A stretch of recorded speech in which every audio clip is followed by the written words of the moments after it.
C'est un conflit dont on entend peu parler. Un conflit qui oppose des Israéliens à d'autres Israéliens. Ceux-là sont des militants pacifistes. Une fois par mois, ils quittent Jérusalem pour un voyage à haut risque. Leur guide s'appelle Yehuda Shaul. Selon lui, tant que certains de ses compatriotes maintiendront des colonies en territoire palestinien, la paix ne sera pas possible. Et justement, ce jour-là, il les amène à Hébron, à 30 km au sud de Jérusalem. L'arrivée dans cette ville palestinienne a de quoi surprendre. Le centre historique ressemble à une ville fantôme, rue déserte, rideaux baissés. On a beau être en territoire palestinien, on croise des checkpoints de l'armée israélienne. Car cette partie de la ville est occupée par des colons israéliens. Une poudrière qui peut exploser à tout moment. S'il vous plaît, faites bien attention à rester groupés.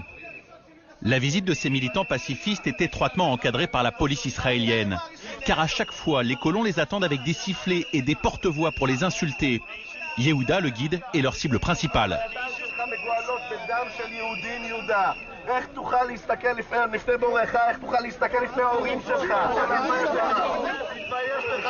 Ces militants qui veulent les voir partir, les colons prennent leur venue pour une provocation. Ils s'en prennent même aux caméras des journalistes qui les accompagnent. Ils ne sont que 800 face à 166 000 Arabes. Mais à cause d'eux, les Palestiniens qui sont pourtant chez eux ne peuvent pas circuler librement. Ces colons juifs, beaucoup d'Israéliens les considèrent comme un obstacle à la paix.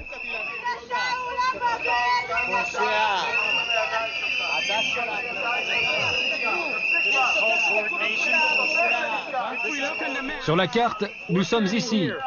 Cette rue n'est pas totalement interdite aux Palestiniens, ils ont le droit de marcher ici.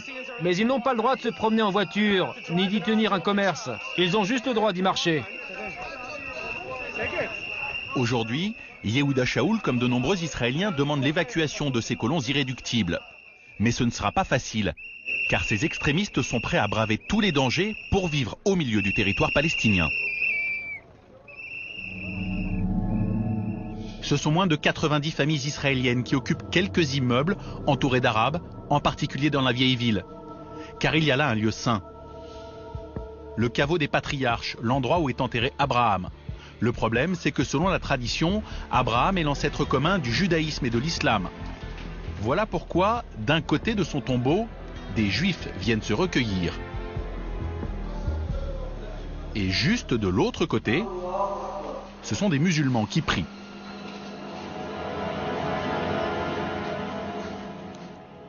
Pour beaucoup de juifs, Hébron est encore plus sainte que Jérusalem. Leur demander de quitter la ville, c'est une déclaration de guerre. C'est pourtant ce qui s'est passé en 1993 avec les accords d'Oslo.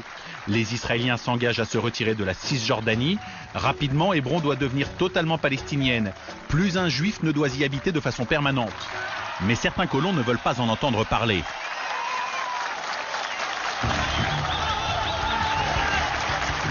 Baruch Goldstein était l'un d'eux. Quelques mois après ces accords, il pénètre dans la salle des prières des musulmans au caveau des patriarches et il tire. Bilan, 29 morts, 150 blessés. Tout le processus de paix est remis en cause.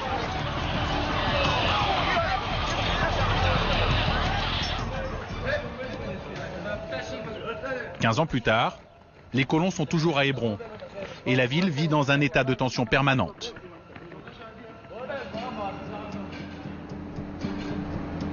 Chaque matin, pendant 1 heure, Michael Polak, 27 ans, se forge un corps de combattant. Ce colon est tellement radical que lorsqu'il a voulu intégrer l'armée, sa candidature a été refusée. Il est déterminé à ne jamais quitter Hébron. Je marche avec la tête haute et la poitrine en avant. Personne ici ne me cherche. Ils savent que ça ne vaut pas le coup de me chercher des noises. Tu dois marcher fièrement pour donner l'impression que la ville n'appartient pas aux Arabes, mais aux Juifs. Les Arabes ne font qu'habiter ici.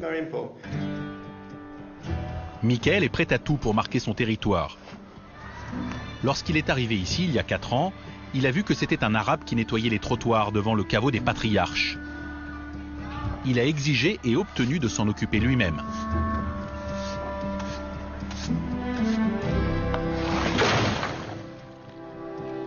Karim, dis-leur bonjour. Il nettoyait ici depuis plusieurs années jusqu'à ce que je lui prenne son travail. Mais ça ne lui pose pas de problème, n'est-ce pas Karim?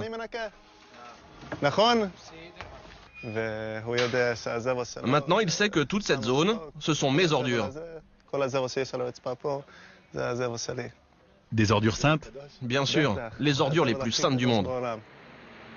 Dans une première vie, Michael était trader à New York. À l'âge de 23 ans, ce juif américain décide d'émigrer vers la terre de ses ancêtres. Tous les jours, il prie au caveau des patriarches.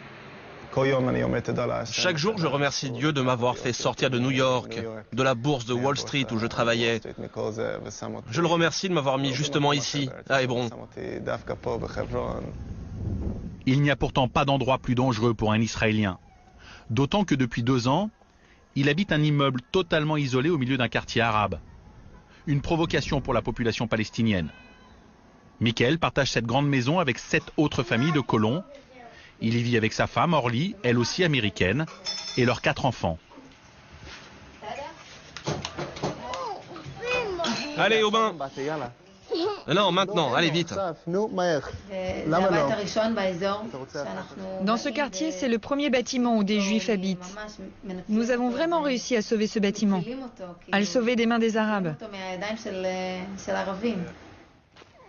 Mais pour acheter cette maison, la famille Polak et les autres colons, comme Shlomo Levinger, ont dû transgresser la loi palestinienne.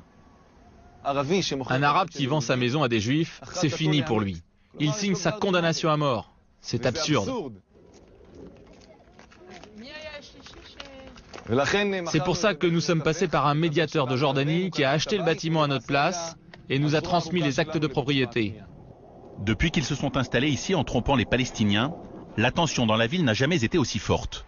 Tu as vu comment ils ont jeté des pierres, ces voyous? Ce jour-là, dans le centre d'Hébron, des enfants israéliens ont été caillassés. Ce sont de véritables bouffons, ces soldats.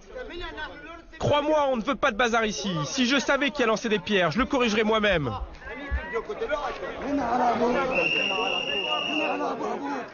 L'armée doit intervenir.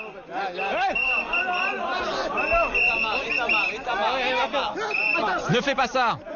Ils ont lancé des pierres. Ne fais pas ça! Retire tes mains. Me touche pas, retire tes mains. Pour protéger les 800 colons, il n'y a pas moins de 500 soldats en permanence à Hébron. Les affrontements les plus violents ont lieu la nuit, aux abords de la maison de Michael Polak. Ce soir-là, de jeunes Israéliens affrontent leurs voisins palestiniens à coups de pierre. Mais t'as pas honte? Un Arabe est interpellé par l'armée. Il a jeté une pierre sur la vitre d'une pièce où dormait un bébé. L'homme va avoir le tort de vouloir se rebeller.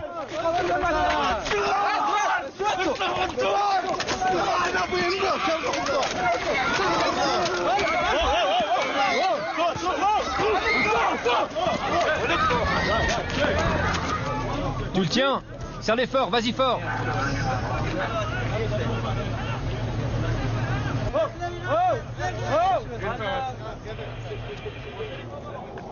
La situation peut sembler absurde.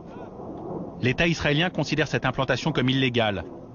Mais l'armée a l'obligation de protéger ses habitants car ce sont des citoyens israéliens. Et cela fait 2 ans que ça dure. 2 ans que dans l'attente d'une décision de justice, ces colons vivent ici. Mais ils sont contraints d'habiter dans du provisoire. Le statu quo dans ce bâtiment nous interdit d'effectuer le moindre changement dans cette construction. Si jamais nous faisons des travaux, le ministère de la Défense nous expulse immédiatement d'ici. Par exemple, cette rampe d'escalier temporaire, elle était déjà comme ça. L'électricité n'est branchée que par moment. Nous nous plions à un système très strict. Pendant 2 heures, nous avons le droit d'utiliser des machines à laver. Ensuite, pendant 3 heures, les chauffe-eau. Puis une autre fois, les machines à laver et les chauffe-eau. Les marches en béton, il nous est interdit de les revêtir. Interdit de mettre de l'enduit. Vous pouvez voir que le plafond est nu, le sol aussi. En revanche, nous avons obtenu une autorisation spéciale du ministère de la Défense lorsque la neige est tombée. Il n'y avait que des feuilles de plastique, ils nous ont laissé poser des fenêtres. 2 ventilateurs, madame, c'est interdit. On n'a le droit qu'à 1 ventilateur par famille, pas 2. S'ils acceptent de vivre dans une telle précarité, c'est parce que cette maison offre un point de vue stratégique sur un chemin utilisé par beaucoup de colons pour aller au caveau des patriarches. Un chemin sur lequel a eu lieu un attentat il y a 7 ans. Si à ce moment-là, précisément lors de l'attentat, sur ce chemin, il y avait eu quelques soldats, cet attentat aurait été évité car d'ici on a une vue directe sur cet endroit.